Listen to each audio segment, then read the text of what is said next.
Bakit nga po ba healthy ang smoothie sa ating katawan? Dahil nga po mayaman sila sa vitamins and minerals at meron din po silang fiber at antioxidant which are essential for overall health. Magbigay po ako ng ilang detalye kung bakit nga po can be healthy ang smoothie dahil ini-increase po niyan ang ating nutrition intake. They can also boost fiber intake, potential for weight management, convenience, and flexibility. Ini-improve din po niyan ang ating hydration at may potential po na ang ating immune system ay maboost. However, it's important to be mindful of following added sugar, calorie content, and balancing nutrients. Blending fruits and vegetables break down their cellular structures which make it easier for your body to absorb the nutrients. Ini-enhance din po niyan ang ating mga energy level. Bakit nga po ba nakaka-enhance ng energy level? Dahil nga po essential ang nutrients at healthy po ang mga ingredients. Kaya naman po, smoothie can be function as a natural energy booster. Kagaya nga po ng mga prutas na banana at mga green vegetable at mga berries, yun po ay napakaganda po at napaka-powerful na combination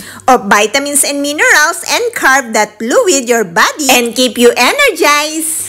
At ano-ano naman po ba ang mga vitamins and minerals na makukuha ko dito sa ginawa kong smoothie? Kagaya nga po ng broccoli. Ano nga po ba ang benefits ng broccoli? So, napakarami nga pong benefits na makukuha dito sa broccoli dahil meron po itong vitamin C, vitamin K, and folate and also contain fiber and antioxidant and various phytochemical. This component contribute the various aspect of health such as boosting immune system, promoting heart health, supporting bone health and aiding digestion, and potential reducing the risk of certain cancer. What are the benefits of beetroots? Beetroot offers numerous health benefits due to its rich nutrients. It's packed with vitamins and minerals and antioxidant, particularly betalains, which have anti-inflammatory and anti-cancer properties. Beetroot also can help us to lower our blood pressure, improve exercise performance, and potential protect against heart disease and certain cancer. That's why broccoli and beetroot is so healthy. Let's talk about carrots. What are the benefits of carrots? Like broccoli and beetroot, carrots is rich in nutrients. They are particularly known for supporting eye health, promoting healthy digestion, and potentially reducing the risk of certain cancer